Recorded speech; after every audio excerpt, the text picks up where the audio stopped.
Olá pessoal, saudações rubro-negras, começando mais um podcast Confraria Flamengo. Antes de falar do jogo do Flamengo, vou deixar um recado, que agora também eu estou disponibilizando no YouTube o podcast. Quem preferir ouvir pelo YouTube, é só procurar lá, podcast Confraria Flamengo, que vai poder ouvir o nosso podcast lá. Valeu? Falando do jogo, Flamengo venceu o Madureira 3-0, se sagrou campeão da Taça Guanabara. Já entrou em campo campeão, devido ao saldo de gols e tudo mais. O Tite colocou Davi Luiz no lugar do Fabrício Bruno, Matias Vinha no lugar do Ayrton Lucas e o Bruno Henrique no lugar do Cebolinha.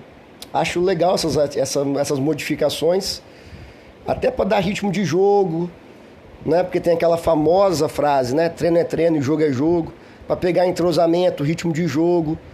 Então é importante a gente ter a maioria do elenco entrosado, né, com ritmo de jogo. Esses jogos contra os times pequenos são jogos protocolares, sabe? E o Flamengo vem fazendo bem esses jogos protocolares. Fica com a posse de bola, força o jogo na hora que tem que forçar, segura um pouquinho mais, né? Para também não correr à toa, não passa nenhum perigo, se defende bem. O ataque, em algumas situações eu acho o ataque erra aquele último passe, aquele penúltimo passe, muito também para os jogadores não estarem 100% ligados no jogo, devido à fragilidade do adversário, né? Então, são jogos protocolares mesmo. E hoje o Flamengo vence o Madureira por 3-0 sem nenhuma dificuldade, né? O primeiro gol é a jogada boa do Bruno Henrique. Uma das vantagens de ter o Bruno Henrique é essa bola alta no segundo pau. Desde 2019 que o Flamengo consegue fazer gol assim. Então, um cruzamento do Luiz Araújo, o Bruno Henrique ajeita e o Arrascaeta pega de primeira, fazendo 1-0. E o Flamengo vai tentando o jogo ali, né? Com a posse de bola, tentando os ataques, aí erra um passe, erra um drible, mas sem nenhum perigo. No segundo tempo, o Pedro faz um golaço, que a narração, claro, não destacou, porque esse narrador da Band é botafoguense também, o Rob Porto, mas enfim. O zagueiro tenta cruzar a bola, o Flamengo está com a marcação adiantada, o Pedro consegue interceptar a bola de cabeça, o goleiro sai, ele dá um chapeuzinho no goleiro e pega a bola de primeira, dá um toquezinho também de classe para fazer o segundo gol do Flamengo. E como eu já disse, o Flamengo vai fazendo aquele jogo protocolar, né? Total domínio, não tem nem como dizer que o Madureira ia conseguir fazer alguma coisa.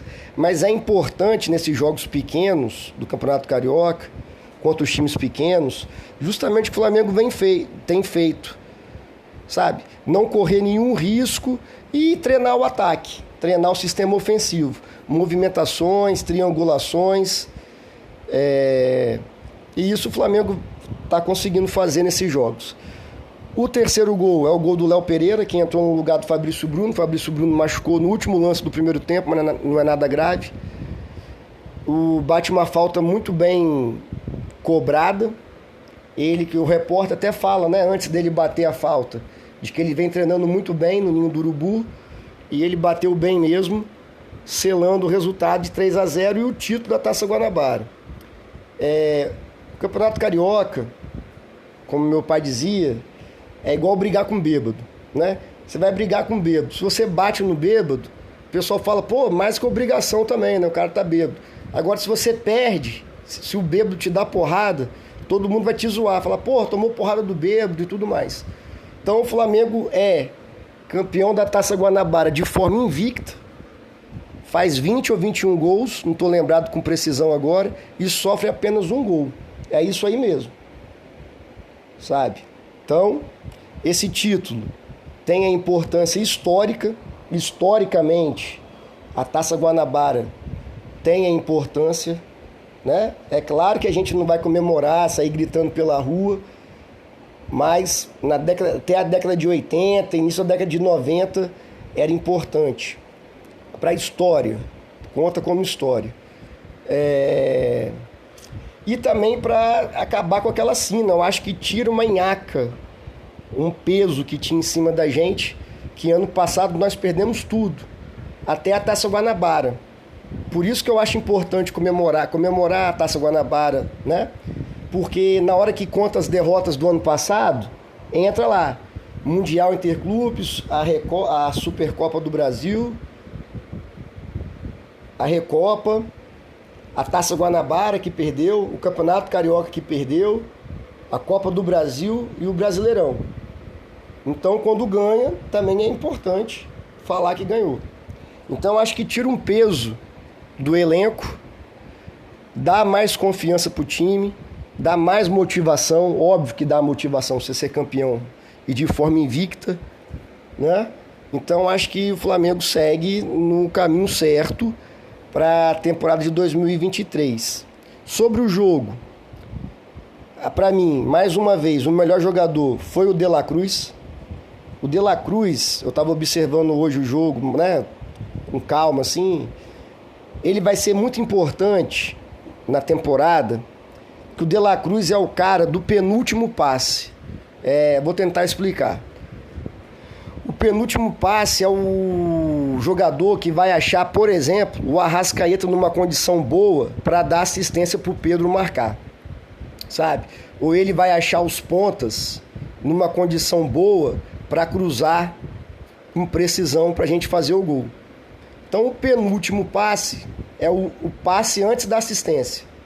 E isso aí o De La Cruz hoje mostrou em algumas situações que ele é muito importante. Ele consegue achar o passe vertical, ele consegue achar o passe para frente, né? Consegue quebrar linhas de marcação com um passe. O Pulgar também consegue, mas o De La Cruz é mais técnico, né? E a função dele no jogo, como segundo volante, é fazer justamente isso, mais do que o Pulgar. Então, assim, acho que ele vai ser fundamental na temporada, justamente por isso. Outra coisa que chama muita atenção no De La Cruz, preparo físico. Ele corre o campo todo, cara. Ele corre o campo todo. Importante também na função de segundo volante. Desarma bem. Então, assim, acho que o Flamengo ganha muito com o De La Cruz de segundo volante, né? Vão ter jogos complicados agora, eu estou ansioso pela fase semifinal do Campeonato Carioca. O Flamengo provavelmente vai pegar o Vasco na semifinal, já é um clássico.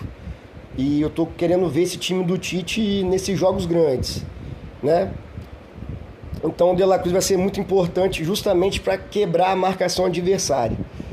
E o time todo jogou bem, não é? Como eu falei, quanto o Madureira não dá para fazer uma análise detalhada da parte técnica, da parte tática. É protocolar. É um jogo para isso aí mesmo. É um treinamento no Maracanã. E o Flamengo vem saindo bem. Quem eu acho que, né, assim, jogou um pouco abaixo mais uma vez foi o Luiz Araújo. Precisa melhorar um pouco a finalização, na minha opinião. Ele recebe uma bola do Arrascaeta, que ele chuta a bola, ele se atrapalha para chutar a bola. Então eu acredito que acho, pelo que eu tenho visto nos últimos jogos, uma dificuldade ali para finalizar. Mas também não é nada de pereba, nada disso. Eu acho que ele é o titular do Tite. Acho que o Tite vai começar, né, a temporada nesse esquema mesmo, um 4-3-3, com 2 pontas e um centroavante, o Pulgar e o De La Cruz de volante e o Arrascaeta flutuando, né? Importantíssimo nos jogos grandes, né? Desse esquema do Tite para dar certo é a recomposição dos pontas. Quem tá jogando mais, né? O Cebolinha e o Luiz Araújo, eles têm que, quando o Flamengo perder a bola e tal, quando o adversário conseguir chegar no nosso campo de ataque, de defesa, os 2 pontos têm que conseguir fazer uma linha de 4, né? Juntar na linha do De La Cruz e do Pulgar. Aí a gente consegue se defender bem, mas o sistema defensivo nosso tem sido o ponto forte do time. Só um detalhe que eu queria reforçar, porque quando começar aí o Brasileirão, as finais do Carioca, que o bicho começa a pegar mesmo. Então acho que isso aí é importante. Outra coisa importante também que eu estou gostando, acho que todo mundo está vendo, independente do adversário, o Flamengo está marcando bem. Mesmo quando marca mais pressão, marca mais em cima, consegue sufocar o adversário, tanto é que hoje o Pedro faz o gol assim, né, de uma marcação alta. Então o Flamengo, na minha opinião, está conseguindo marcar bem, tanto quanto pressiona o adversário, e também consegue se recompor bem quando o adversário rompe ali a nossa primeira marcação. O que era ano passado era um terror, como é que eu vou falar ali? Na nossa entrada da área, o meio, a intermediária nossa, principalmente pelo meio, era muito aberta. E esse ano, inclusive nos clássicos, o Flamengo fechou muito bem esse miolo ali do meio de campo. Então, assim, a gente cria esperanças para esse ano ser um ano vitorioso. A primeira taça que tinha para levantar, que era a Taça Guanabara, nós levantamos. Então, missão cumprida. Agora, próximo passo, ser campeão carioca. Então, estamos caminhando para isso. Está sacramentada a contratação do Léo Ortiz, ótima contratação, né? Acredito que o Tite não vai botar ele de titular logo de cara, até porque o Tite tem uma palavra que eu não gosto muito assim, mas que é a meritocracia. Mas talvez meritocracia para a sociedade, eu acho que tem uma série de contextos aí políticos que não convém falar agora. Mas para o futebol ali, para o Flamengo, no discurso do Tite, eu acho importante, né? Acredito que ele não vai barrar de cara o Fabrício Bruno. Acho que o Léo Ortiz vai conquistando seu espaço nos treinamentos, nos jogos. E acredito que o Léo Ortiz será o titular junto com o Léo Pereira, o que qualifica a nossa saída de bola, né? Eu gosto do Fabrício Bruno, assim, acho não tem como reclamar do Fabrício Bruno. Mas a gente perde um pouco na saída de bola com ele. O Léo Ortiz é um degrau acima nessa questão de saída de bola. Mas é reforço para o Flamengo. Aí o Tite que vai... Problema do Tite, quem que vai jogar ou não. Eu sei que o nosso time ficou bem reforçado. A janela de transferência fecha, né, por agora. E ficou faltando o lateral direito. Mas isso aí já é... A gente tem que se acostumar. Valeu, pessoal. Saudações rubro-negras. Até a semifinal do Campeonato Carioca.